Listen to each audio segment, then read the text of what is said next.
Borough Council meeting and committee session will come to order. We will start with the Pledge of Allegiance.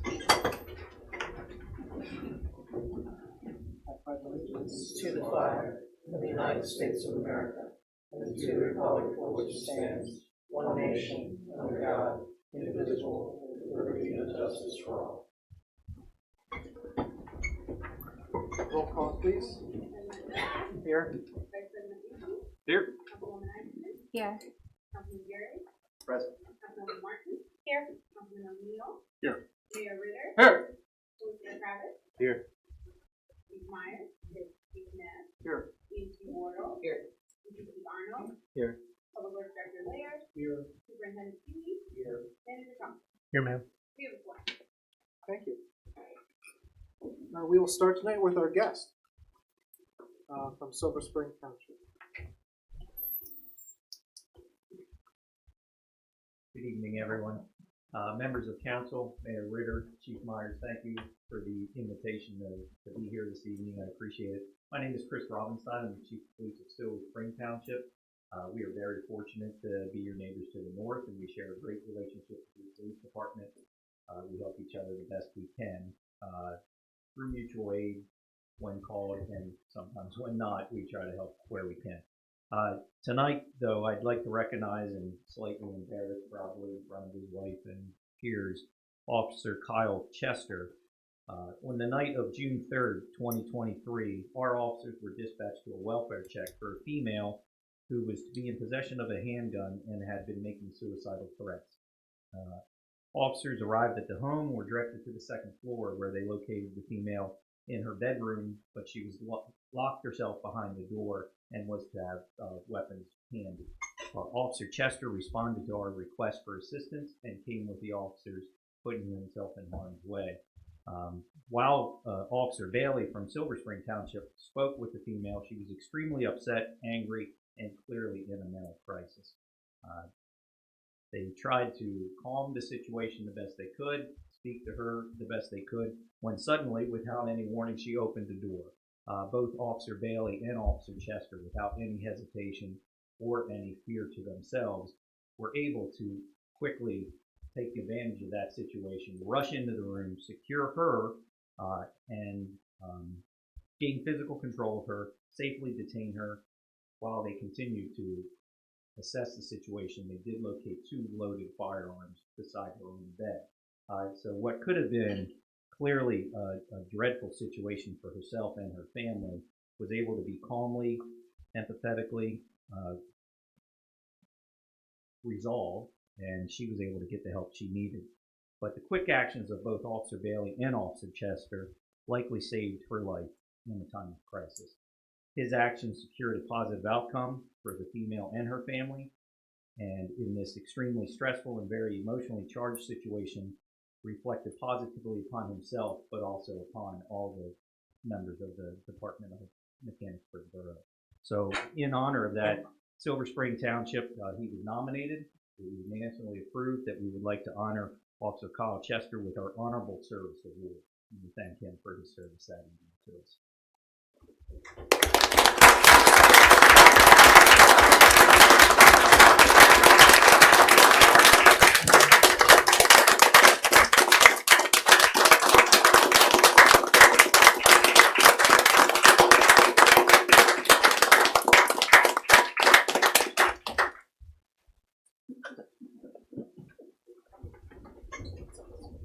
Thank you again for your time. Thank you. Thank you.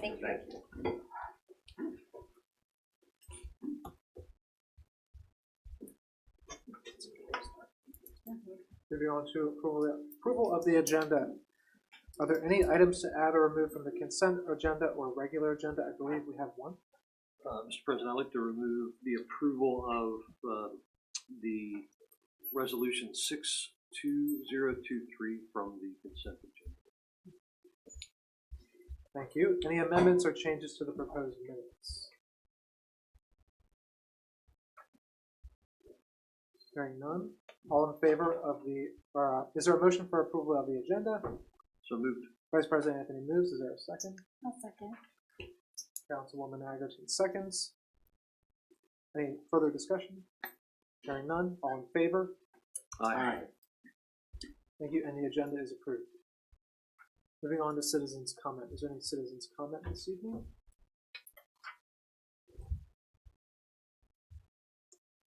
Seeing none, we'll move on to the mayor's report. Thank you, Mr. President. August 19th presented reading awards to students who participated in the Joseph T. Simpson Summer Reading Program. September 5th, Tonya Brown was presented a Key to the City from the Mayor's Office at the Borough Council meeting for her 33 years of service to the Mechanicsburg Area School District as Recreation Director. The 8th, Assist, Train, Guide, Serve Tags, a servicing dog program brought 3 dogs to downtown Mechanicsburg merchants for military veterans service orientation training. The 9th, visited the green space on the square set up for vendors.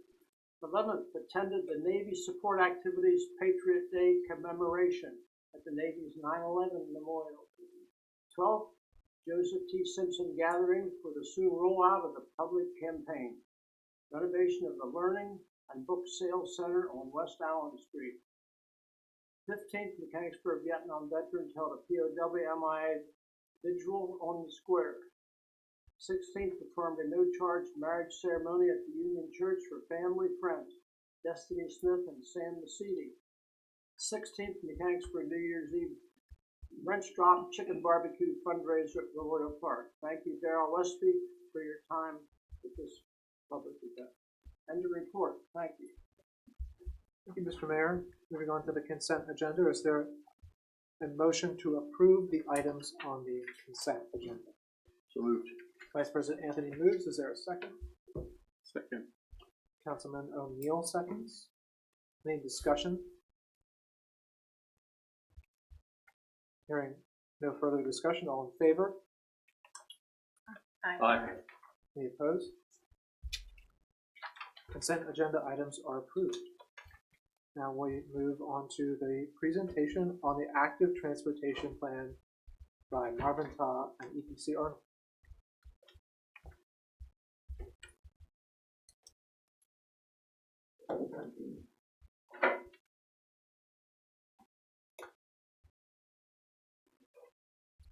It's actually a lot faster than I thought. I saw the long list of agenda. I was like, wow, who moved through that? Okay.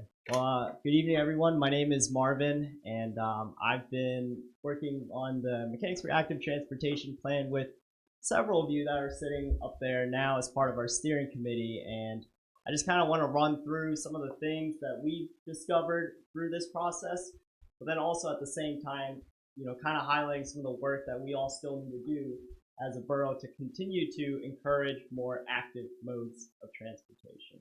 And just real quick before I do start, I want to make sure eyes here. Just before I do start, for those of you who aren't familiar with what this active transportation project is, the term active transportation, we're focusing on any modes of transportation that does not involve a vehicle. So you can leave your imagination run wild. Anything that you see out there that doesn't have, if that's not gas powered, that's pretty much active transportation. Can you advance the slide? Next. So this was our core project team, myself and Borough Engineer Greg Rogowski, and then also Borough Manager Lane Thompson. But as I mentioned, there were several individuals who were part of our steering committee that helped with this. And, there were, honestly, if I listed everybody here, it probably would have filled up the whole presentation. I had a lot of support and help on this, and I can't thank those people enough. And they are recognized in the full report for those of you who are curious who those members are. But in addition to our steering committee too, and I'll touch on this a little more once we get to the engagement piece of it, we had a lot of key stakeholder interviews that we conducted as part of this project too. And like I said, I'll get into that once we get there. Next slide, please. So just kind of showing you a brief overview of what we've been doing, as you can see, since January of 2023. Those of you who've been following along with what's been going on in the borough received a WalkWorks grant to develop this active transportation plan. And once we pretty much got the award for this, we pretty much hit the ground running beginning in January 2023, where you can see we had our very first steering committee meeting with all of the steering committee members identified by Borough Manager Thompson. And I want you to keep in mind too, the steering committee members did not just consist of borough employees. They consist of borough council, full-time borough employees, and then it also consisted of external members as well. We had a representative from PennDOT, we had representatives from Silver Spring Township, so a vast majority of people that provided a lot of key input and a lot of good feedback for this plan. And then so you can kind of see moving along through that timeline, we end up here where we are September 23 as I'm presenting to you now. And I do believe at some point that final plan should be made available for everyone to see as soon as council adopts it.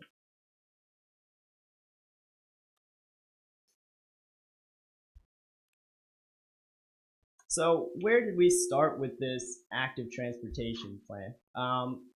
You can see this is just a snippet of the survey that we ran as part of this plan, but I wanted to highlight, you can see on the screen right there the list of safety items that were ranked as part of the survey and then also as part of a steering committee input and our key stakeholder input. These are ranked from number 1 being, the main safety concern within the borough all the way to number 5.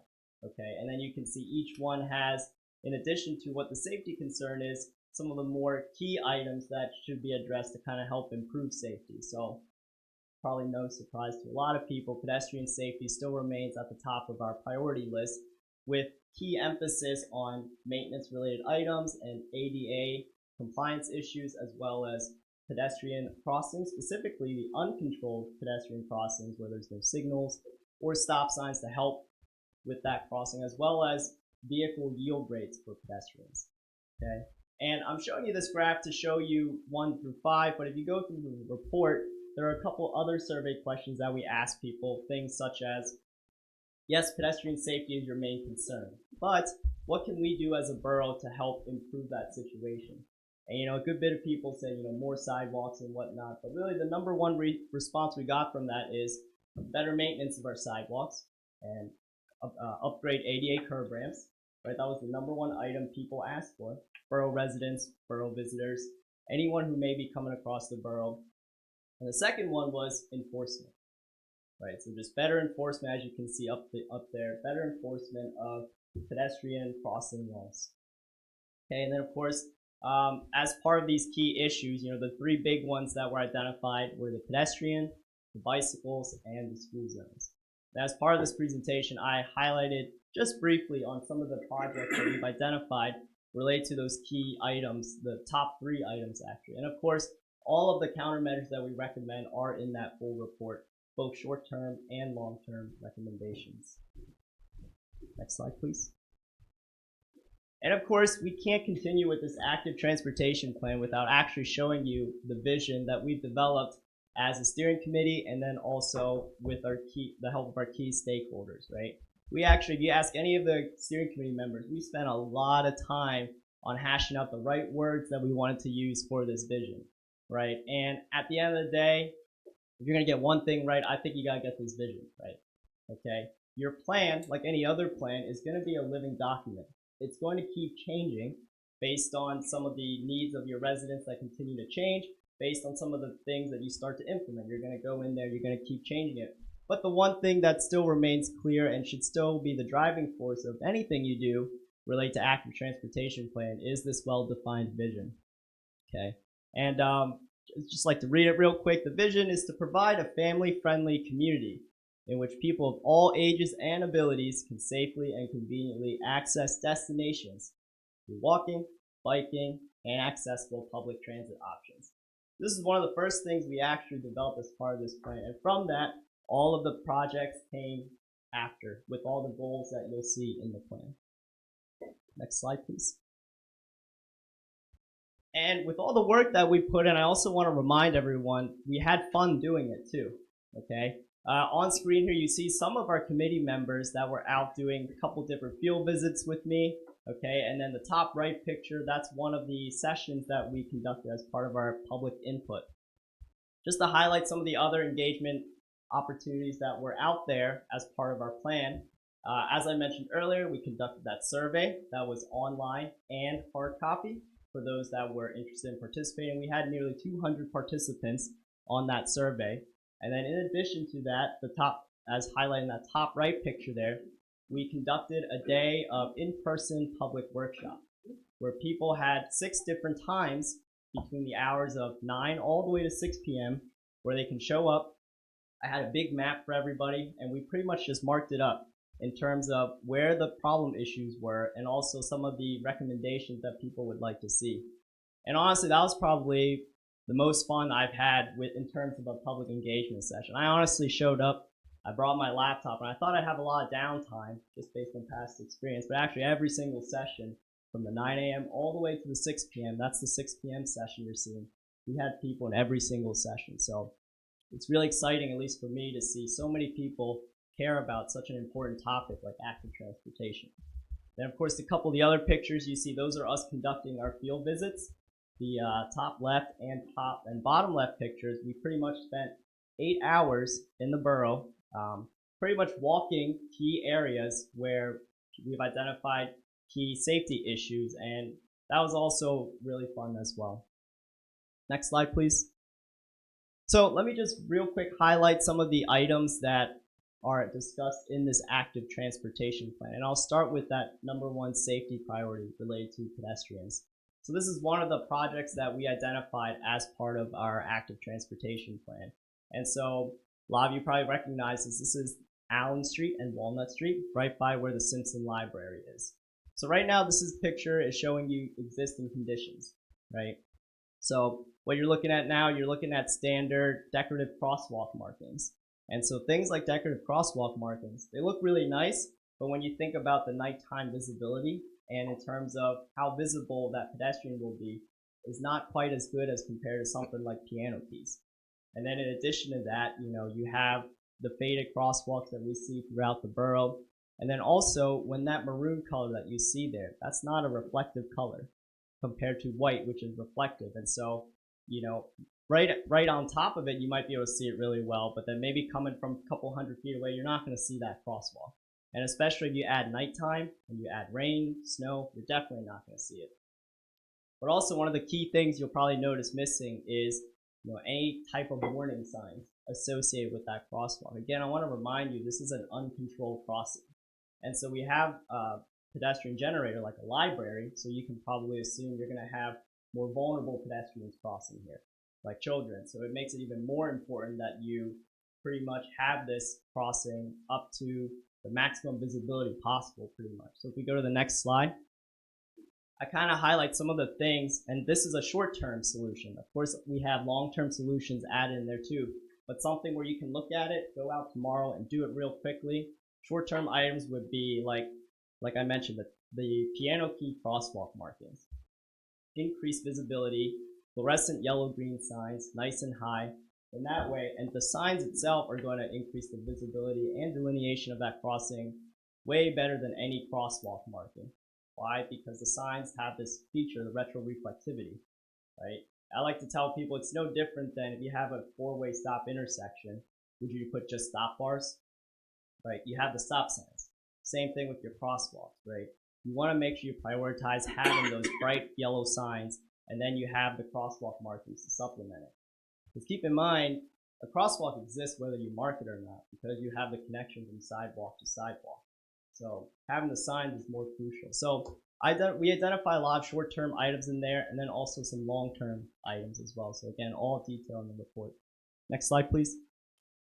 So the next thing, and probably one of the biggest things related to barriers within the borough, is bicycling, right?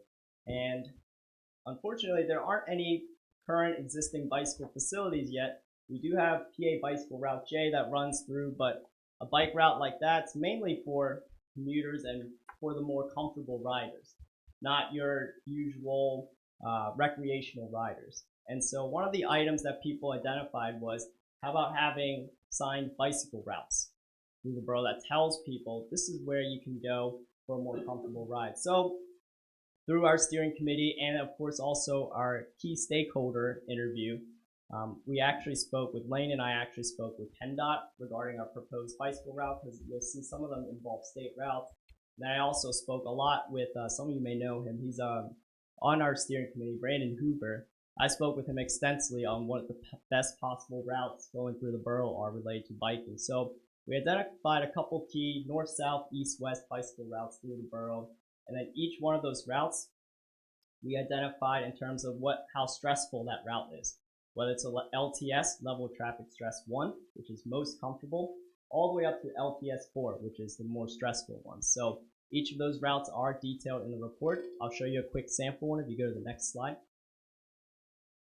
So this is one of the routes that we identified, Arch Street and Elmwood Avenue. You see that it's designated as LTS 1. Again, that means level of traffic stress 1. So the least stressful, most comfortable ride for a lot of your road users, okay? And you can see, again, we're focusing on a lot of quick, short-term, and even cost-effective, proven safety countermeasures, right? So things like yellow share the road signs, things like bicycle route signage, right? Now, keep in mind, these items like pavement markings and signage, this is good for routes like Arch Street and Elmwood Avenue that are designated as low traffic stress 1. But as your traffic stress increases, as you'll see in the report, it requires additional separation. Okay. Next slide. And then the last thing I want to touch on is the school safety aspect that, again, was brought up multiple times in all the different public engagement sessions that we did. So a lot of different schools within the borough, some of them have official school zones through PennDOT. The one I wanted to touch on was Northside, just because of the nature of Walnut Street, the speed transition through Northside, and also being an elementary school, having more vulnerable users compared to some of the other schools. But this is what you have existing at Northside Elementary School right now. As you can see, some of you are probably having a hard time reading that permit. That is the current school zone permit. The date on there says 1976. But again, outdated items like that, and so something where we could probably work with PennDOT to see if we can improve and upgrade some of those items within that school zone. So things like crosswalks, for instance. Again, there's that same example with the library, right, where you have the decorative pattern, but it may not be as visible compared to your piano keys. Then again, remember I stressed the importance of the signs, right? The current existing crosswalk has the in-street pedestrian sign, but that's in the roadway and that's a couple feet high compared to if you have the giant, big pedestrian school crossing signs with the arrows. That's going to make a much bigger difference compared to something like that. And so just items like that, and then also even making sure in our school zones we're using that fluorescent yellow-green, right? Anytime when we deal with vulnerable users, we want to make sure we use the maximum visibility color. So this was just an example of short-term items. And again, long-term items are identified in there in terms of more physical features. Next slide. Then, of course, other miscellaneous, and this is my last slide before I turn it over to Luke. Miscellaneous items that we've identified too as, again, a steering committee and then through public engagement. Items like parking, for instance. Now, I know as a borough, parking is very valuable to us, but also I want everyone to keep in mind too, and this was, as identified in our borough comprehensive plan, we do have this misconception that we need more parking, right? But then you kind of look around the borough, and I think one of the biggest challenges is parking is there, but how do we figure out and utilize that existing parking in terms of the land use right there currently? So things like that bank parking, for instance, right? Is the bank open all the time? Could we potentially utilize something like that? I know one of the big things too is people are asking for additional guidance on parking, right? So implementing things like downtown parking, turn here, simple things like that to kind of help people with, getting them to where they need to go. But, if you address the parking, it does, and we mentioned this in the report too, it does open up a lot more options for you to implement more of the physical items and even more of the separation items for your pedestrians and for your bicyclists and your other vulnerable road users. Then, of course, the last big topic that people asked about was the trucks, right? So obviously, if you're going to improve active transportation, improve safety for all of your vulnerable road users, you got to address something like truck issues, right?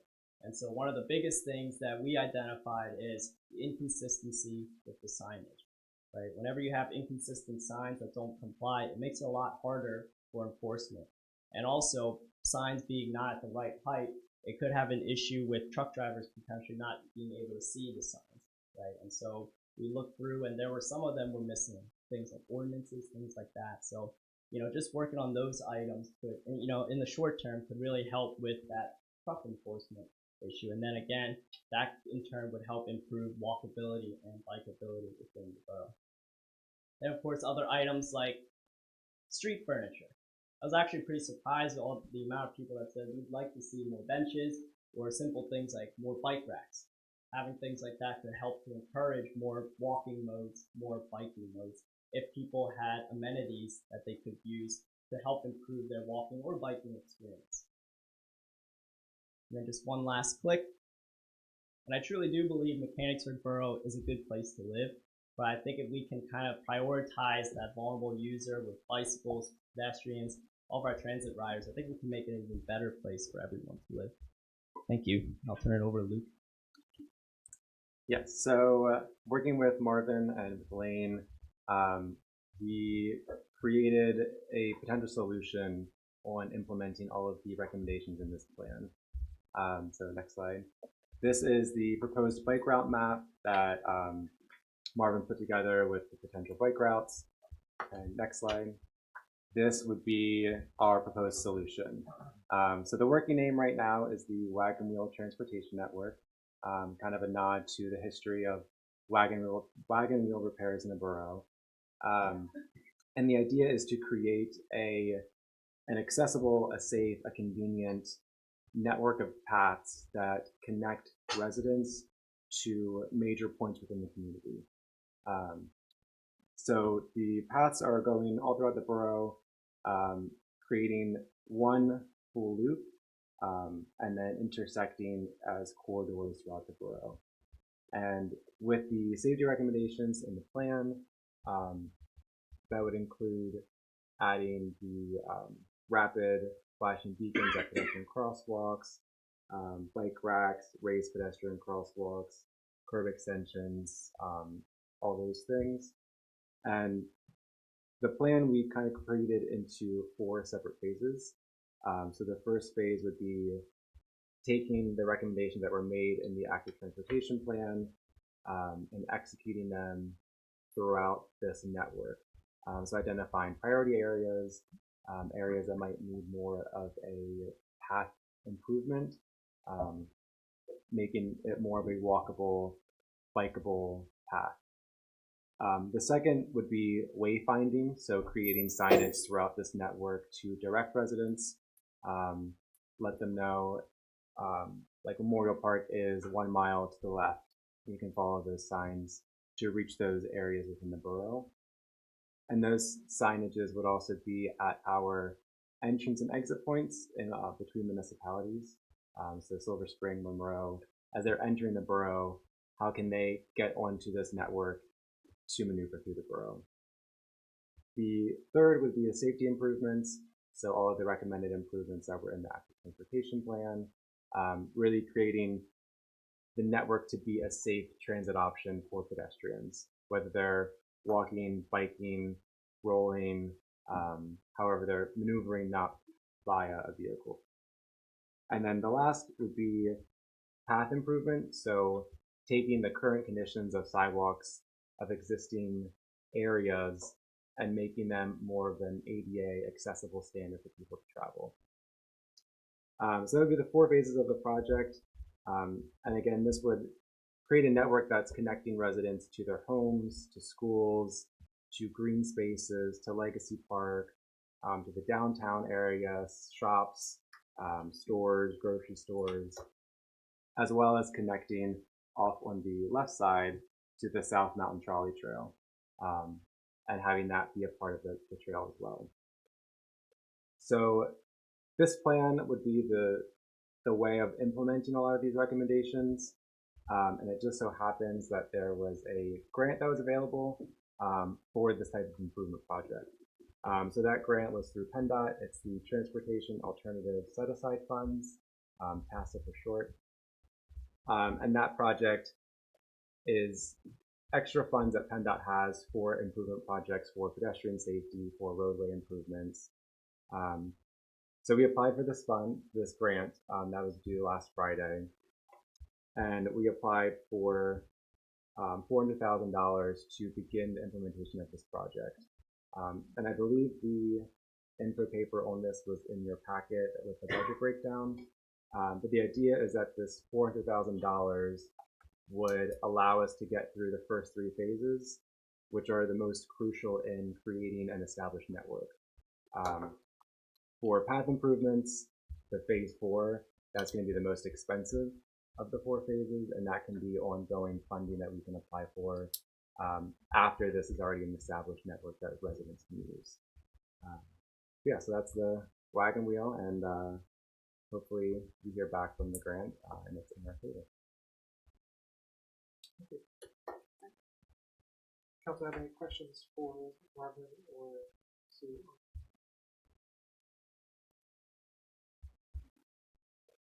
No questions, but I will say I'm excited for what you're doing. I think it's way overdue. Thank you very much for all the work you guys have put into this, and to the whole committee who was doing it. Yeah, I want to echo that. I want to thank you for your work on it, and Marvin for your work on the active transportation plan, and all the work that was put in by the steering committee, we had quite a brain trust on the steering committee. A lot of people from a variety of different backgrounds, both here from Mechanicsburg and surrounding municipalities, that gave input into this plan, and I think will give direction to the future of pedestrian safety and bicycle safety improvements for Mechanicsburg, and I think it's good. Long overdue as well. Real briefly, sir, I just wanted to make sure Marvin didn't talk about himself at all, but he is one of the foremost experts in this field in the state. We're lucky to have him on this project. The PA Downtown Center felt that having him on our project made it what it is today.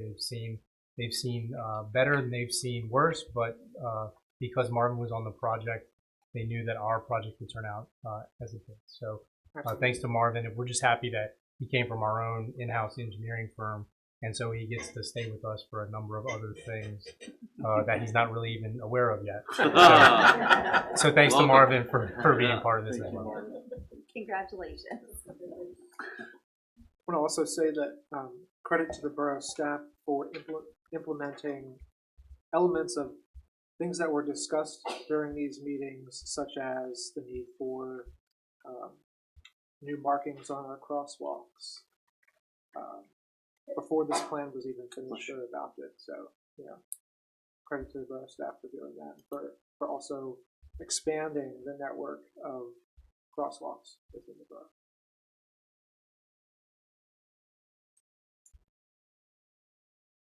Moving on to the regular agenda. Thank you, Mr. President. The first item on regular agenda is approval of the active transportation plan. Is there a motion? I'll make that motion. Councilwoman Egerton makes the motion. Is there a second? I'll second. Councilwoman Martin seconds. Any discussion? Hearing none. All in favor? Aye. Any opposed? Motion passes and the active transportation plan is approved. Thank you, Mr. President. Next item, action to approve the proposal for Duffy Consulting to provide engineering management services in support of the new fire station, not to exceed $249,600 to be paid from the fire fund. Thank you. Is there a motion? So moved. Councilman Bjork moves. Is there a second? Second. Vice President Anthony seconds. Any discussion or questions from Mr. Duffy, who is here this evening to answer? Not a question, but glad to see you here and glad to see you engaged. Thank you.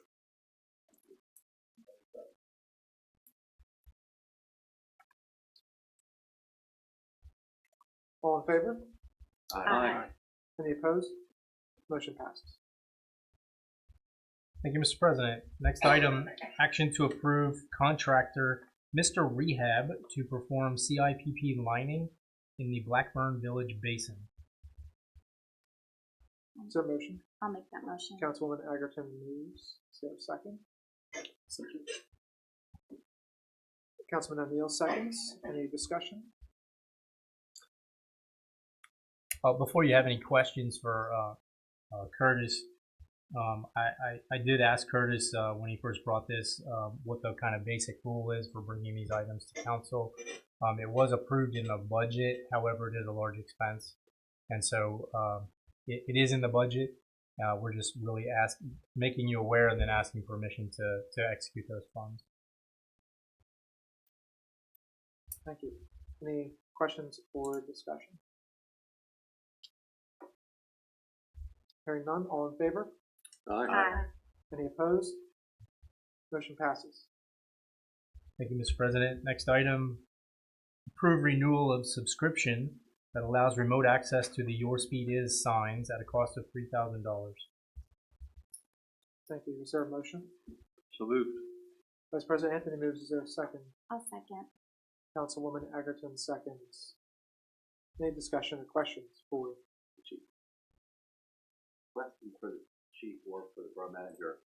I'm just curious, I didn't get a chance to look before the meeting. Was this in the budget? Is this on budget or off budget? It was not included in the budget. There are some funds that I can utilize that I still have that one. And then one, I think that they put in. What line item is that? 7.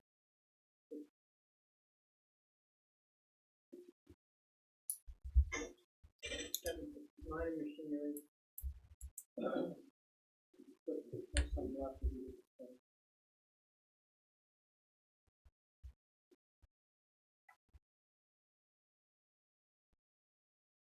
But are these the battery powered units?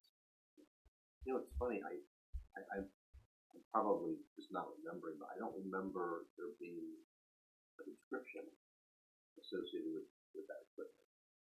That's part of the problem. But that wasn't real clear when we initially purchased it. I'm surprised by that. Yeah. But it allows remote access because doesn't buyer and buyers is another problem. And it does provide a lot of information. We're just now learning how to get out. Is the cost of the subscription for each sign? Like, is it per sign or per unit? Those two units, 1,500 each, 3,000 for 12 months. Truthfully, I'm curious to know whether that money would be better spent doing something else. We talked about solar signs. I've seen these signs up. I've seen them up recently, but I don't remember seeing them up for the last year.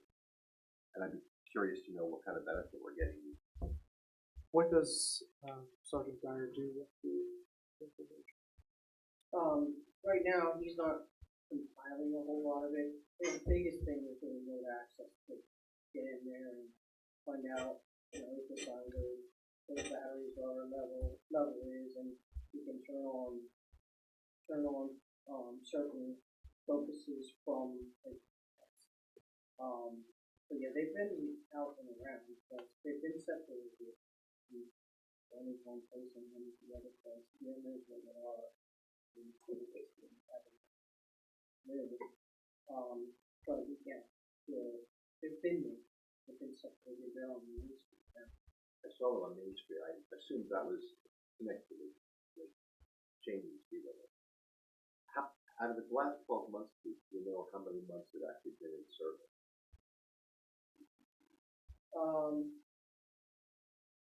I would say maybe when Tim was off, Sergeant Dyer was off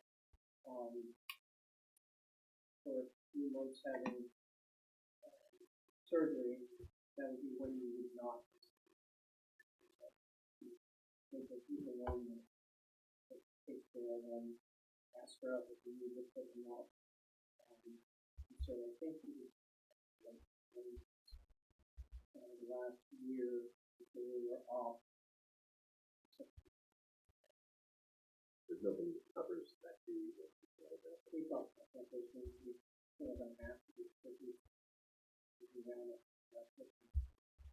If memory serves, we were talking about solar powered signs at one time versus battery powered, and you were suggesting, I believe, to us that the removal and replacement of the sign is required in order to change the sign. Well, And that required two people. I don't know if the solar powered ones are like putting in place movement. That's basically what I found out. The different things like even there was a place we wanted to put in the middle that we get solar power for no solar power could use for one engineering and all that. We do have a second step. Chief, you mentioned that you're just now starting to learn the potential of the data that you could mine from those signs. Can you just give us a quick overview of what that data would do? Actually, no, I can't. Because I haven't been one of the people that's been taught what to get, but I do want to get that information because it can hold a lot of things. I just salesperson just talked to me briefly about it and got a good sense of it. And they have training that can actually do training to get that. Around the same time we were talking about these signs and we authorized the purchase of these, we were also talking about a speed device that was out of service and we were trying to replace. What was the disposition of that? I am part of the municipal bid, so they notify me every now and then when something they think is similar to it comes up. I got outdated once when I found them on the municipal bid. So really, the only place we can find them is in the maintenance account. And somebody's got them in storage someplace, and they're all of a sudden buying it. So municipal, that's the only shot I got. So where the lines are being painted, that is,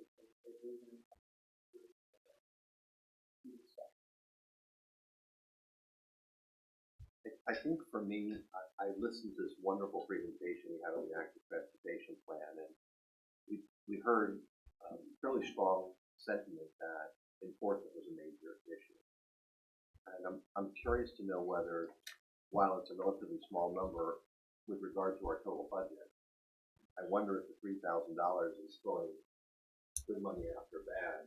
If we don't still know how to use the equipment we've already purchased fully, and we still don't have the speed control device that I thought was clear that was the way to have more enforcement by putting that device out and being able to time the vehicle to know what the speed is.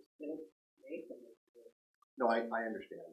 I mean, I'm wondering if it's a more comprehensive look at the approach is warranted. Is this the best use of $3,000? Is it not? Should we pursue different technology? It just seems with such an elegant active transportation plan, the enforcement piece, it'd be nice to have maybe a group come and give us more information and say, this is our enforcement plan. So I was understanding that this wasn't necessarily enforcement, this was a traffic calming device. So I think there's two separate things. I agree with enforcement, slowing people down, but this was supposed to traffic calm. What are your feelings about people? I know that I slow down when I see that. Well, I'm getting the feeling that it doesn't matter what my position is because someone's going to teach us how to enforce that, which we already know how to do. It is, in my opinion, these are good devices. Because just about everybody that I've seen said as soon as I saw the lights on the boat. So whether or not there's a lasting impression, I had outlined prior that our enforcement is going to be. And we got the lines painted. They're just about all done. We have a plan. That's what it is. And a good plan. Yeah, I'd love to hear more about that and how it folds into the active transportation plan and where this device in the $3,000 fits into that. That's my kind of fiscal sensibility. And we've had them for a year. We didn't know they needed a subscription. We still don't know what data we're able to pull from it and what benefit that brings. So we is me. I don't know. Because that's what Sergeant Biden said. So he may. But again, here's this, I don't know that you don't like, but I don't have my finger on everything that I assign out to my guys so that I don't have to do it. So I have to ask them for updates. I just asked him the other day for updates. He was really pushing to try and get the subscription updated so we can use the remote access. So whatever you decide, that's fine. But our enforcement, put the signs up, let them off for a while, and then do it. We may even enforce it while they're up. We have fun. We have fun. We have lines on South Market Street. There are lines on Walnut Street. There should be lines on York Street soon, CH.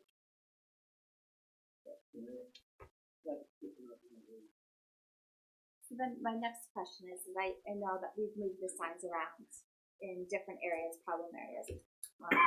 And I think I know the strategy behind it, but what was your guys' strategy with moving the signs throughout the year? Because any place that we go from people complaining that they're speeding on it, we tried to get, that's why we split them off.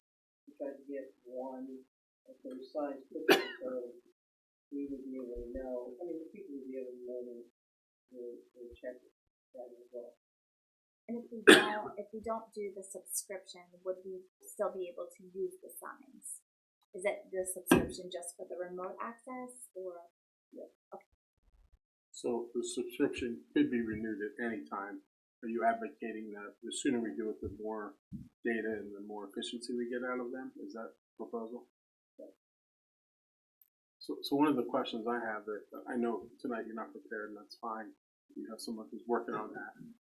If those the effectiveness of those signs for calming speed, is that some of the data that could be mined out of those signs? Does it detect and give point? Do they slow down, or do they just keep going through over time? That kind of analysis would be curious to me. I think some of the other council members. Well, it would, I believe, I would think have it would. that information in there, not necessarily whether they were 25 feet or 30 feet away and stepped on the brakes, but what they were doing in the brakes. Yeah. That seems like a reasonable analysis, a bit of data that we could then determine, like, yeah, this is an effective calming measure ongoing. So that's just one example. It might be nice to invite Sergeant Dyer here to hear what he has to say, since he's the person who's been tasked with this. I would suggest we table the decision and invite Sergeant Dyer with the chief's permission to present to us. As long as we can still continue to use the signs, I think that they want to make sure that they don't go out of service. They went out. The service expired at the end of July, so they are using it without it. So another 2 weeks. Okay. Give me a second. Thank you. That's a motion to table. I do not think that requires a second. So, all in favor of the motion to table? Aye. Any opposed? Motion to table passes, and we will invite Sergeant Dyer to the next meeting to discuss the Your Speed Is signs and the plan for using the data that is extracted from those signs. Thank you, Mr. President. Next item, action to approve paw prints on Memorial Park Drive. I'll make the motion. I'll second it.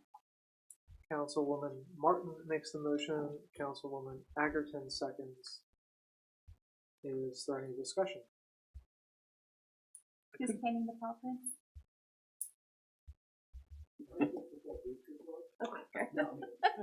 I thought maybe you were gonna add it to your. Are the paw prints permanent markers? That's a great question. Are they permanent markers? It's very basic. I would call it. I mean, I think it could be rapid.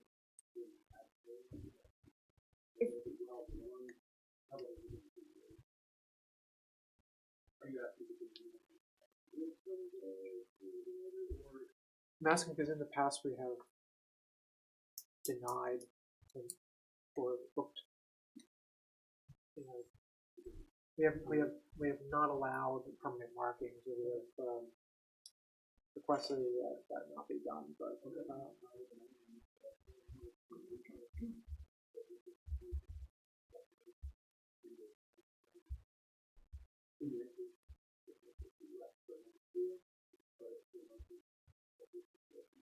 It's what they're putting in people's driveways. Yeah. Yeah, they look cute in people's driveways. I really like to see them. What? So we would think that they're permanent things, but I would agree that they're gonna go. Yeah, they will eventually wear away. Is the Booster Club sort of donating them to us? Because I know they were charging. Correct. Yeah. So okay. so these aren't in and of themselves part of the fundraiser. They're just to support them.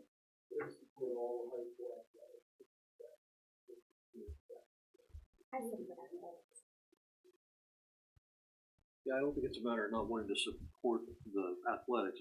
My concern would be for 90 or 80% of the time, they're not going to look brand new. So what does that, if there's nobody there to keep them up, I just don't want the park to look worn. I also have a question about precedent setting. I know it's a unique roadway in our community, and I love the idea as a resident and a fan. But I wonder, do we set a precedent then for someone else who wants to mark another street? I don't know that. I'm looking at you, but I'm looking at this body. I don't know. I guess my thought would be is that we talk about having clear pathways. Like I think that it would. You're going to the stadium. I don't think that it would set a precedent for other groups to come in. But I do agree. If they look awful, are we going to be able to? There's a way to seal them so that they didn't. When they're really Now we want them Well, more that's what I mean, permanent. but Yeah. Well, that, No, I mean, that's my point, though. I think permanent is Yeah. fine as long as they look nice. Yes. Absolutely. I don't think that permanent's a That's my point. problem. If you could seal them But- in some way so they But would last. faded and wonky is a problem. So we actually want them permanent. Yeah, I want them to be there all the time, forever, all eternity. Are there any other groups that use it other than the Wildcat? The football stadium. Like that Well, I know not the field itself. Everybody uses that drive. Yeah.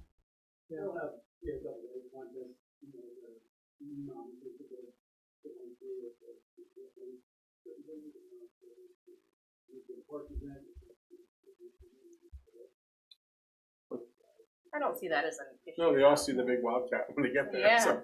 I mean, we are the Wildcats. We are. Mighty Wildcat. What about baseball? Does baseball use that area For the Cardinals, regularly? I mean, that the baseball field's right on the other side, the other so I side would of think it. that if we're just going up to the football stadium, I don't think we're going to get into like everyone wanting to decorate our street. Are you negotiating one marking? Okay. Full disclosure. Well done, sir. Well done. would it be appropriate to do them in front of the gate? Would it be appropriate to do them in front of the gate along that path there? What's the difference if they're there and worn or on the driveway and worn? Like, if they're gonna look nice all the time, I think they should be on the driveway. Are they committing to coming back and touching them on? question. I would imagine they would be intended to such as when people return in 2 years. So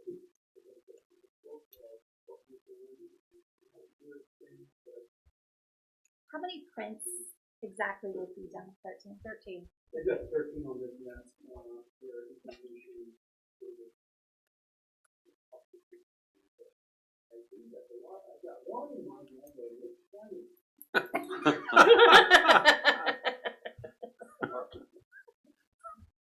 Are they gonna be in the center of the street? That is actually so what we just said.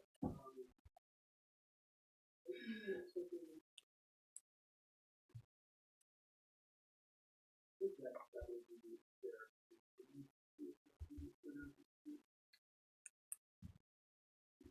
I think on the broken record, but should we invite the district club to come and tell us a little bit more?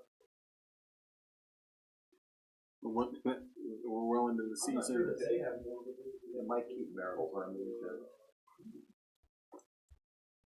Maybe to ask them about what their plan is for upkeep. I think that's an important thing to discuss. I'd like to make a motion to table and ask the booster club to join us. Motion to table was made by Councilman Bjerg. All in favor of the motion to table? Aye. Any opposed? Your wife is table better than a no. Passes. Thank you, Mr. President. I don't Last have item, any trouble.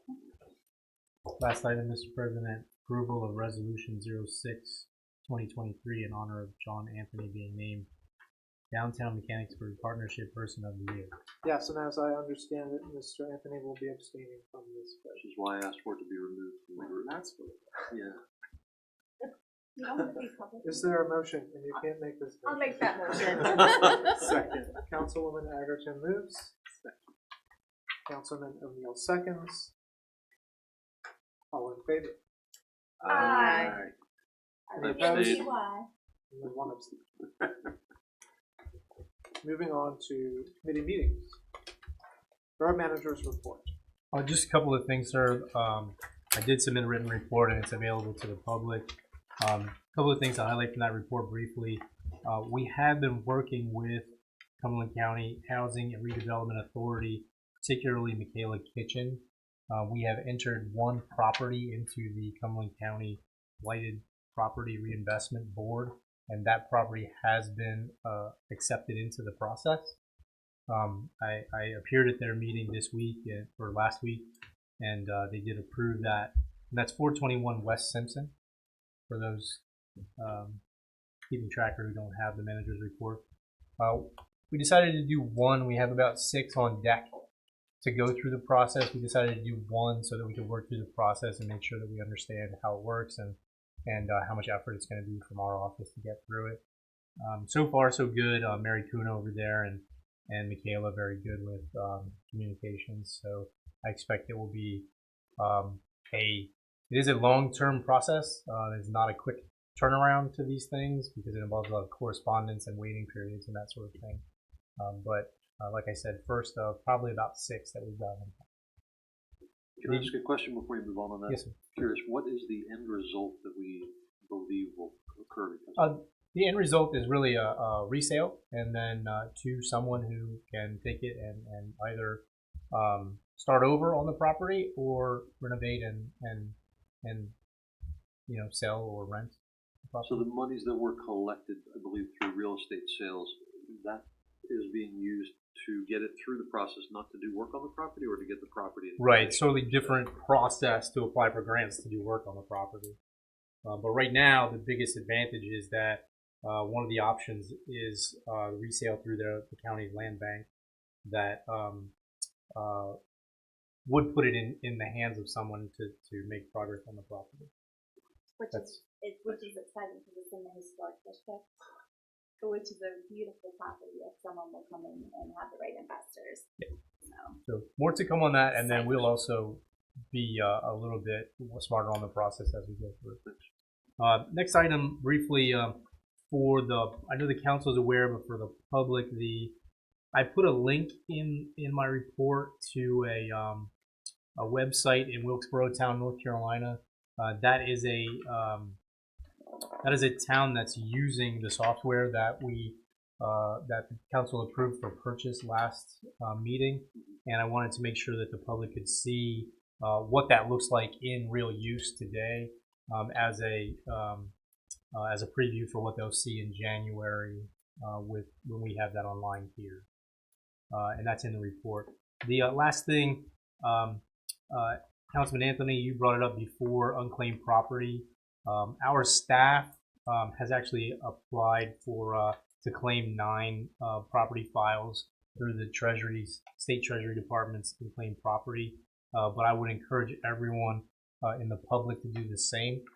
It's a pretty easy to use search engine to find your name or your home address or anything you want to put in there. But there were about 9 files associated with the borough that we've started the claim process for. Lastly, the RFPs for our IT RFP that's out for our IT services and for our comprehensive plan are out, and working just fine through that process. That's all I have. When's the close date for those RFPs? They're both mid-October. Yep. Any idea how much money we have with the state out there on unclaimed property? No, you can't see the details. I wish, but you can't see the details of what it is really, or what the value is until later in the process. But as soon as I know, I will, of course. So we'll hold off on putting a line. I think it tells you like more than $100 or less than $100. Yeah. That's about it. All of them are more than $100, but that's all. How was the implementation of the 25 miles per hour on Main Street? CH's crew and the police really worked that out very quickly as far as getting the signs out. I think CH last told me that you've got a couple more to finish, and really from you've seen the Your Speed Is signs that are out there as well. So it's happening faster than we projected last week, which is good. And so far on the Facebook sites I can see it's a pretty good review, but I don't monitor all the juicy ones. So so there it is. Yeah, listen, that's the least controversial one you have right now. Yes. You're good. Yes, yes. Thank you, Mr. President. Thank you. Finance Administration and Ordinance. I'm going to toss it back to the borough manager. Update on IT services. Yeah, so lots of interest in it. We've got 30 vendors have registered on PennBids and downloaded the document. I have phone calls and questions from several of them. But what I'm trying to do right now is funnel all that back through the PennBids site for fairness. And so I think it's going to be a nice competition. We are going to do a 2-stage down select. So we're going to review all of the proposals first and then recommend a down select to a smaller group and then actually bring them in for in-person discussions before we move forward with a recommendation to council for an award. So it'll be a little bit of a process, but it'll in the end get us the right deal. And this is just to refresh everyone's memory, this is to get us a long-term relationship with a single IT provider under a transparent and contractual set of service costs and performance expectations.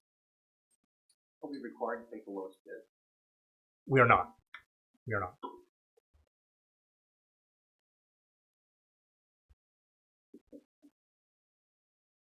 That's all I have. Moving on to Public Works and Safety. Mr. Bucher isn't here. Mr. Bjork, would you like to lead on it? Thank you. Sanitary sewer. Would you like to? Perfect. Any questions? Not a question, but a compliment. I was knocking some doors, and people were so complimentary of your office and all your workers, and see also your workers too. Overwhelmingly, the neighbors in Mechanicsburg are very happy with everyone that's doing work around here. So thank you guys for doing and being professional and kind when bad things happen, and when you show up, it's never a good time. So thank you. Can you elaborate on where the status of the Strawberry Alley sewer replacement is at this point? At this point, we have to see.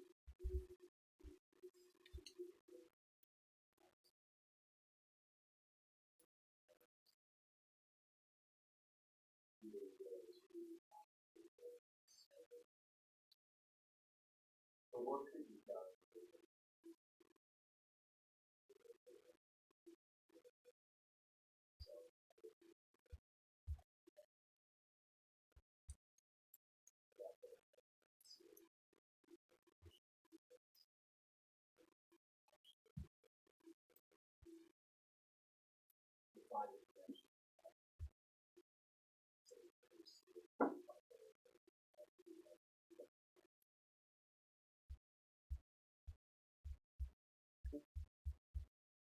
Thank you.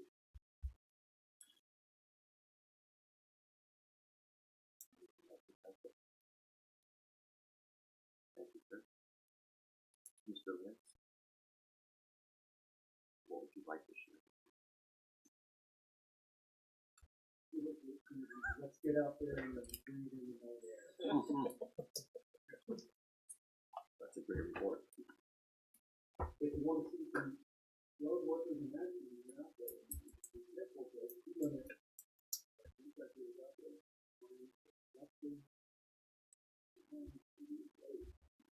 Yeah, I was, they were at 2:30 in the morning, it startled me. But they, yeah. How much noise? It's so funny, all the things that happen outside my house at night. I think my curbs are painted yellow one time, about 15 feet back, but they were out there, and it was very interesting to watch them do it, and they look great this morning. Mechanical failures last night, Oh, there was a lot of people.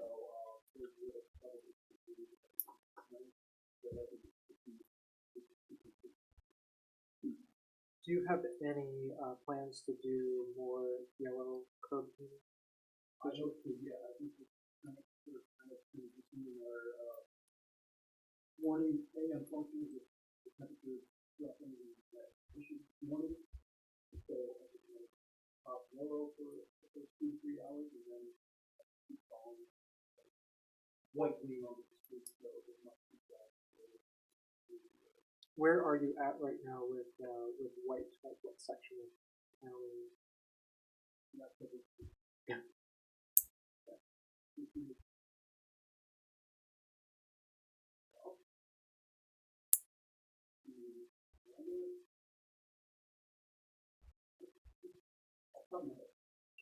What does the temperature have to stay at for you guys to keep painting?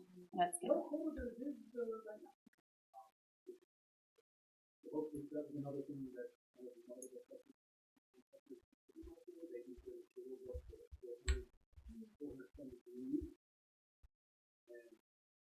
first part of town, and then it's higher, lower, or cooler than others, so it's sort of affected the whole room.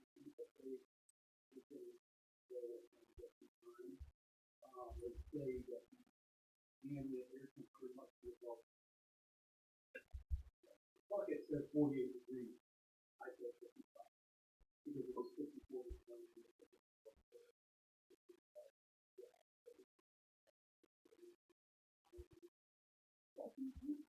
Well, Mark, You have to do anyway, but. yeah. Well, it was interesting to watch them like heat it up and watch it.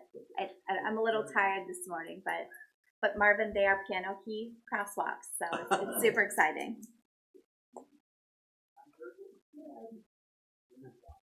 The children appreciate it.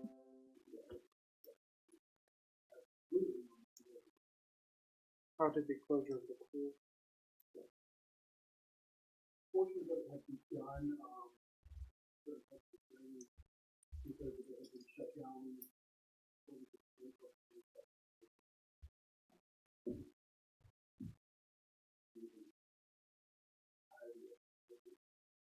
Thank you. Okay, good. Thank you, sir. Chief Martin? Any questions for Chief about her report?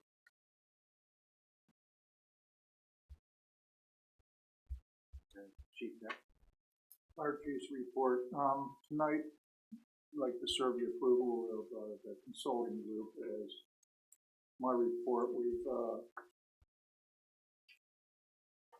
And I'd like to say thank you. We've experienced my thanks is also shared with the other 9 participants of the facilities committee. Bringing on a consultant to help lead the way is nothing new. We've been looking at this and pondering within the last 6 months. Any big project of this scale, it's always recommended to go ahead and the value that brings forth with having a consultant. guide you through the whole process. With that, whenever we came to all but the hard stop with zoning hearing, the reality of having additional eyes on the project really came forth. So as we work through to analyze where we are today and how we move forward, we're hoping to come back with a revised plan within the next 2 months, and we'll be able to proceed and bring this every 100-year event project back up to speed. The thing that drives most of the attention is not only the support that we have from you folks, but also the health and safety issues do not go away.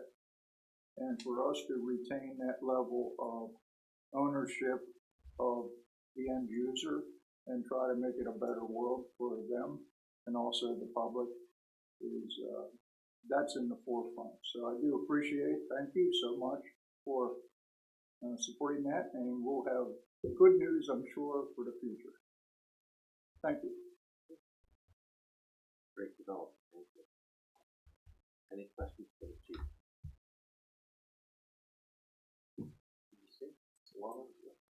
Sure. One thing I wanted to highlight from my report, and then 2 other things. As you probably saw, we did send out a code red alert for the first time in several years. About a month ago, whenever there was the sewer issue in the south end of town that seemed to be relatively well received, and we were able to send an all-clear about an hour later. It does go to show that the system, while we don't use it very frequently, is one that's extremely valuable to the borough to be able to send out that messaging right away, especially during the day when people may be at work and may not be able to check their social media or any other form of communication. You have the ability to call us, text them, is helpful. And then 2 things that were not in my report. One is I'm excited to announce that all the paperwork is with the American Red Cross. We made Mechanicsburg Brother and Christ a food shelter for the Mechanicsburg area. Currently, the approved shelter for the entire county is Silver Spring Presbyterian Church, so that paperwork is not on file and updated with the American Red Cross. So the American Red Cross is very excited about this. They will review our paperwork that's been submitted to them, and then the last step is to restore the facility and so there's no issues there. And I will be inviting the emergency management coordinator, who's also the fire marshal from Upper Island Township, to that meeting as well. And then the only other thing that I wanted to say is I want to thank Chief Myers for the sign. As somebody who lives right off of Walnut Street, that is frequently sped on, really appreciate the fact that those signs have been used frequently. The USDA signs have been used frequently on Walnut Street, people speaking in my area. As somebody who lives on school side, and right here in Northside Elementary School with the kids going to school now, it's much appreciated having people staying down in that area. And report. I have one question, and you may not have the answer. So the other day I was at work and there was a code that was sent for a municipality that was not Mechanicsburg, but it affected workers that would have been near that. Is there any county discussion about how you can alert people that there could be a dangerous situation if they don't reside in the area? Is there a county program that could go out, or any discussion of it? No, not that actually, no. I was referring to the U.S. Marshals situation in general. So the county has the ability to use Code Red or any of the similar products just like we do. At this time, there was previously a contract for the entire South Central Task Force, which is comprised of, I think it's up to 10 counties now, but Cumberland County is one of them. They previously had a Everbridge system where they could send out notifications to people. I don't believe that the county is currently using any kind of system like that right now. Certainly, I think that we all would see the benefit of doing something like that. Yeah, I just I was actually taken back because I had nurses in the area doing visits and got a message through Facebook that they had locked down the schools. And, so I made the phone call to the county to investigate as to what we should do. And I just thought, this is something we're missing, I think, if something's happening not in Mechanicsburg. So I just appreciate the thought on that.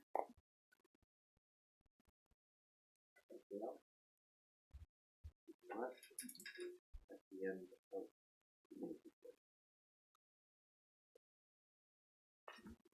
Thank you. I'll just add that if you are not signed up for Code Red, if you go to our website, go to Services, Emergency Preparedness, there's a link to the Code Red Community Health Service where you can sign up.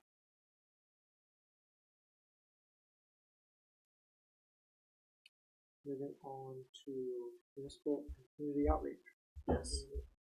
I'd like to thank the mayor for his engagement and involvement in reporting on the activities of the library. Appreciate that very much. Thank you. School board liaison. Yeah, they had July off effectively. They had a school board meeting that lasted 23 minutes in August and a work session that lasted about 43 minutes. Not a lot of interesting stuff going on there except for updates on finance and Thank you. This isn't related directly to the committee, but I'd like to take the privilege of my time to report on a situation, not a situation, but something that's being offered by Cumberland County Office of Aging. I happen to recently been appointed to sit on that board, advisory board, and they have a master plan for older adults, which they're doing a listening tour right now. And the next listening tour session is on September 25th at 2 p.m. at the Carlisle United Methodist Church. That master plan for older adults is on the county website and on the PA website. So I recommend you take a look at that to see what the priorities are for older Pennsylvanians and Mechanicsburgers. So, thank you. That's all I have. Community and Economic Development, Councilman Buren. Thank you. Low review, Councilman. no report. Thank you. Downtown Public Services Manager, Ms. Buren. Welcome. I was in Delaware about 10 days ago, and I saw the new speed signs that they have, at least in this one community, which is Wilmington, so Wilmington. And as you approach, you see the sign that tells you what the speed limit is, and if you're going that speed or below, you get a smiley face, and if you're above, you get one of those. It was effective. Every time I went through there, I watched the All speed smiles? limit. Yeah. Yes, all smiles. That's the one. She had to pull off the seat, sorry face. No, it punched down like Mario. Under business and property updates, the lead item this month, I think would be better mentioned by Councilman Buren because it relates to him. So if you mind, Sure. I could read what I wrote and read through. Right. So I've effected the transfer of the ownership of the businesses that I had in Mechanicsburg to a family-owned firm, bringing us a lot of additional resources and opportunities for growth and to develop what we've been doing in funeral service and what we've been doing in the food service area and how the two combine on a larger scale, which is going to be very exciting. We're expecting to hire additional staff at our Mechanicsburg locations. I'm proud to say I'm following in the mayor's footsteps. I have not a lifetime lease on my residence, but a 9-year lease on the residence and a multi-year contract to continue serving the community, which is wonderful. We've realigned the staffing, which is fantastic, and all of our existing staff remain. And we actually have 4 or 5 interviews with potential new employees coming in this week and next week. So that's an exciting development as well. So thank you for all your support over the years this year. I appreciate that. And I yield to you. Thank you, Bob. Councilman Buren. The next item relates to Railroad Flats. That's the 3-building parcel behind the Gingerbread Man on North Railroad Avenue. We settled on that August 31st. Darrell Cosmetology School will be there through the remainder of this year, and then they're going to be relocating. We met with the owner of Revelations Day Spa. We're looking at perhaps shifting that business to the vacant unit on the end closer to the Gingerbread Man to allow more room for the potential brewery and restaurant on the end. So that's the corner with Strawberry Alley. This Thursday, the Redevelopment Authority Board will consider a request, an application from the same entity, 36 West LLC, for a full landlord loan program, which turns into a grant after 15 years if you follow all the rules, to create 5 apartments in that building. That's a $250,000 grant. It's very sizable, but we have big plans for that building, turning it around, transforming it. So watch for that. We'll have more on that after Thursday's meeting. We are actively meeting with an existing brewery and restaurant for that space on the corner. Those negotiations are going well. That's a very big undertaking. The brewery is always a big ticket item, as is a restaurant and go to a commercial kitchen. But even bigger than that is the transformation of that unit, maybe that expanded unit if we're successful in shifting some walls around there. That's a potential borough loan or a county CDBG loan for the brewery and restaurants that may be coming to you in a few weeks or a few months. The Gingerbread Man plans to reopen are on hold, and that is due not to construction or renovations, but some issues related to the insurance provider and some outstanding capacity in terms of their policy and what they feel they need to have done to be able to open not just the first floor, but to complete the 3rd floor apartments. So they are reapplying for a PLCD economic development loan. They haven't done that yet, but they will do that. But they will not reopen until these insurance issues are resolved. They can't. So you can't get it and then come back later and say you should have had a whole lot more. But they're working on that, and they have a very good counsel who has experience in the very same matters with properties in Cumberland County that sustained total fire losses. So that's good news. I would encourage you to, if you haven't already taken the county survey related to land use and recreational facilities, to do so. It's a very long address. It would be, I'm not sure if the borough has that on their website or not, but that would be a great addition. This will determine how the land partnership grants and other recreational funds across the county are utilized, and we're looking for better connectivity between our municipalities and different recreational resources like the Cumberland Valley Railroad and the conservation districts and so forth. So get on there. It's open through October 31st.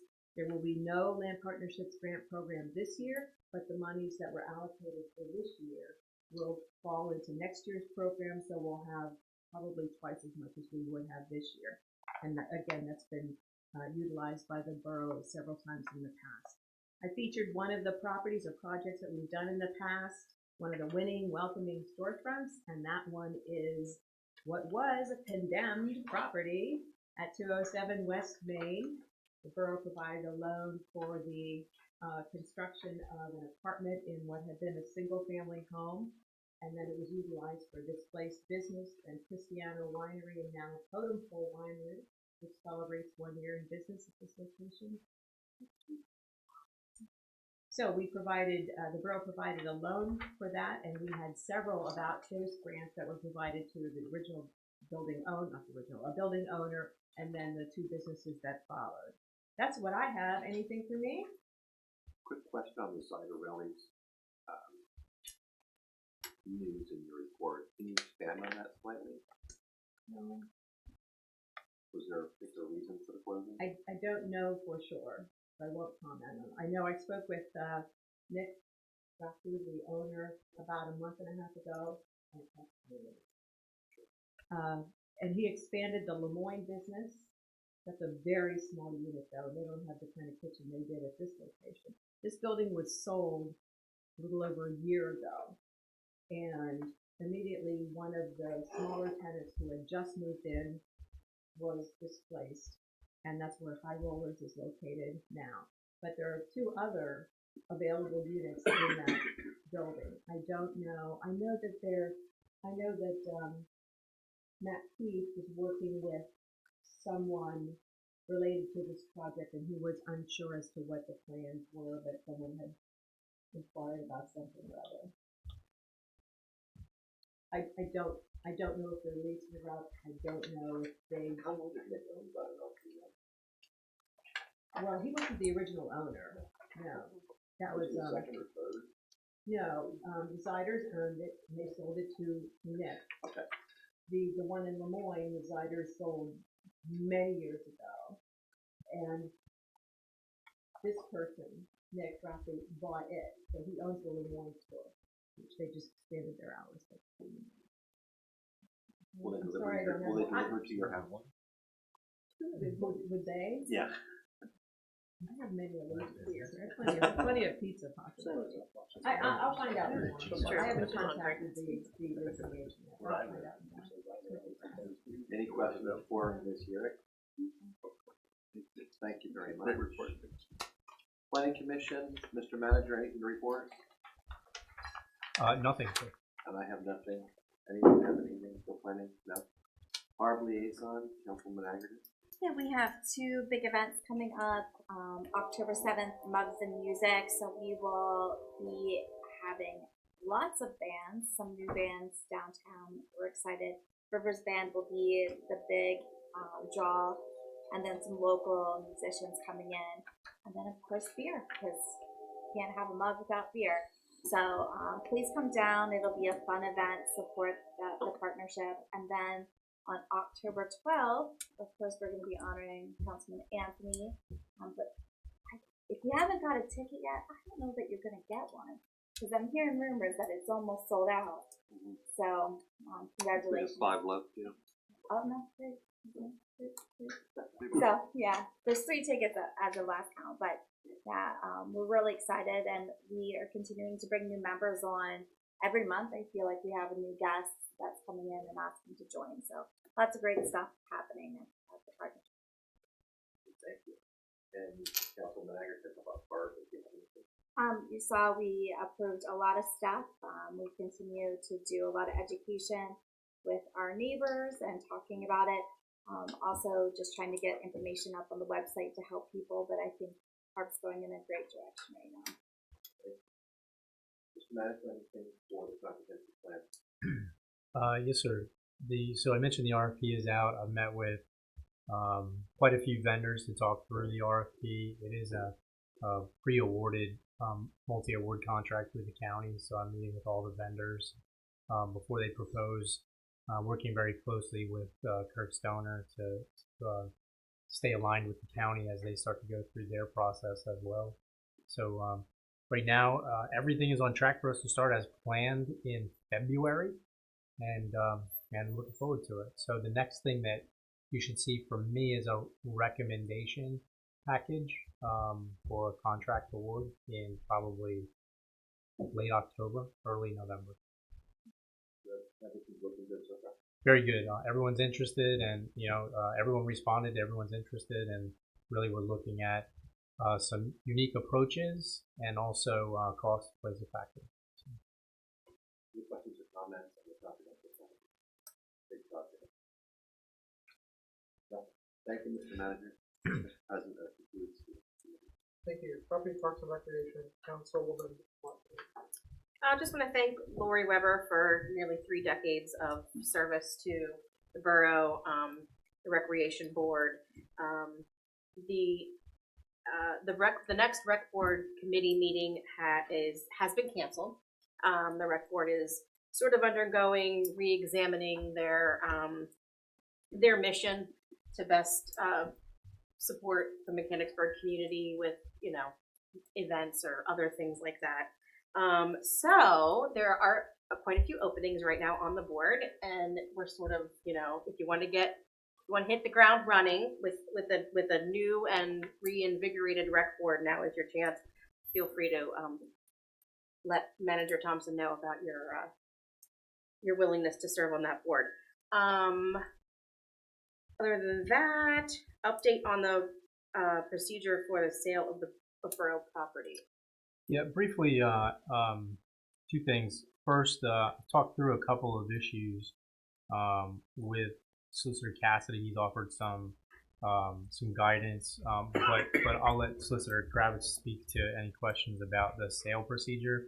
I do have two other approaches that I want to work with Councilman Anthony to take over to the chamber that are a little bit unique, a little bit new approaches that we were offered. So, but I haven't had a chance to kind of formulate that and formalize it for you at this point. But I do think it's something that worth pursuing. Were there any questions regarding the sale process? Could we get a general overview of that, very brief? Yeah, the borough cannot sell to a specific person absent setting it out for bids at an auction, except certain enumerated entities, government entities, library, museum, those types of things. So it would really depend on to whom you're selling it to, if they fit within one of those exceptions. If they do not, then you cannot sell it absent an auction. Would the Chamber of Commerce qualify as one of those exceptions? No. And the bid would have to be a blind bid? Yeah.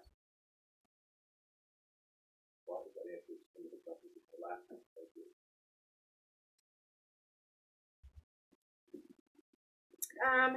I don't have anything further for property, parks, and recreation. I did attend the EAC meeting if you want me to report on it. Oh, sure, yes, thank you. Yeah, probably one of the best committees I think we have. They were discussing a lot of education, getting some information on our website to help facilitate some of their projects. We discussed lighting in the burg and talking about having maybe a night where we all celebrate darkness and looking at the stars, which I think is pretty innovative. And also talking about their garden, cleaning out their plots and just making sure that it's cleaned up for the winter time. And also our pumpkin patch. So we learned that you can inject milk into the pumpkins and make giant pumpkins. Is that how they make giant pumpkins? Yes. I always wondered. You inject it and they just keep growing. So we're going to challenge another municipality to the giant pumpkin, right, Luke? Luke is all over this. Yeah. How often do you have to inject the milk? Like periodically or just once? I have no idea. Oh. I haven't Googled, don't worry. But I would like to do a shout out to that committee because it is amazing how much work and how much focus that they have in making Mechanicsburg greener and healthier place to live for people. They really have a vested interest, and I think it's a committee. If you are bored, you should go and watch at how high they function as a group. I'm intrigued by that. Right now, and watch the stars thing. I'm actually going to do that with some of the members of the community privately. But how are they proposing that the bird is dark? We're going to do an education program and just have lights out, for 15 minutes. There's a lot of planning that'll go into it, but there's other communities that have done that. They do a dark out and we'll let the police know. So when it goes dark, no one will be able to find anything to do bad things. But yeah, it's a concept to really help light pollution, and also I'm learning a lot about bird migration. We're interrupting the birds by leaving our porch lights on at night. So very interesting stuff. There's street lights out? Is that like that? Gosh, well, I can't tell you what my plan would be on that. Yeah, I think there would be some limits on the light on. It'd be personal light use. Unless Lane wants to turn off all the power in Mechanicsburg. Unless Lane. I'll defer to public safety officials on that issue. Yeah, there's a big Is giant there a switch, switch? right? It's under my desk. There's a very big light switch under his desk. That's right.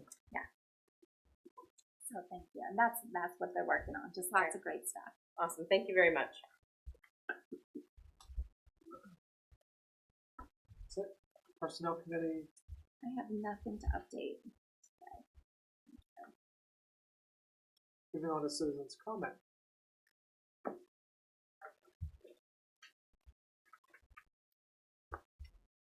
Hearing none, other business? I just want to touch on Shade Tree. I was at that meeting. We recently hosted the tree tenders training this past a week ago from today, last Tuesday. That was hosted by Penn State Extension. They trained many community members, both within and outside the borough, 6 public works members, Sarah and myself, and then members of our Shade Tree and EAC on proper tree planting, tree care, tree maintenance. Super awesome training. We planted a tree in Finkenbinder. The people from Penn State Extension were super informative. Great time. I also want to add that this past Thursday, we received a notification that we were awarded the Urban and Community Forestry Grant for a $500,000 urban forestry expansion project. So still waiting on a lot of details with that, with the contract and agreement and everything. But anyone that wants to get involved, EAC, Shade Tree, come to our meetings. They're a lot of fun, and we are doing a lot of stuff. So if you're interested, come on down. We'd love to have you. Congratulations. Yeah. It's a big That's win. pretty amazing. Friday, our office will be closed. Mandatory MS4 training for staff for our certification. Nothing, thank you. Always plugging for Mugs and Music, October 7th, noon to 6. On 9/10, Daybreak Church hosted the Mental Health Wellness Fair. Lots of vendors from the community and the private sector. It was pretty well attended, and the momentum for that is to have another one sometime in January when mental health issues become really more prominent after the holidays. So we'll keep you posted on that. It was well attended. Have nothing. It is that time of year for me to offer up my yearly reminder. It is flu and other respiratory virus season, so please get your vaccines. My wife is now a school nurse at the high school, and they sent 20 kids home today. The two priorities that get vaccinated and there are other issues that require them to not be on school premises. So please get your flu, COVID, RSV vaccine. Thank you.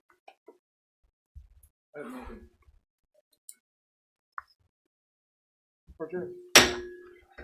I met a guy. Runs a nonprofit.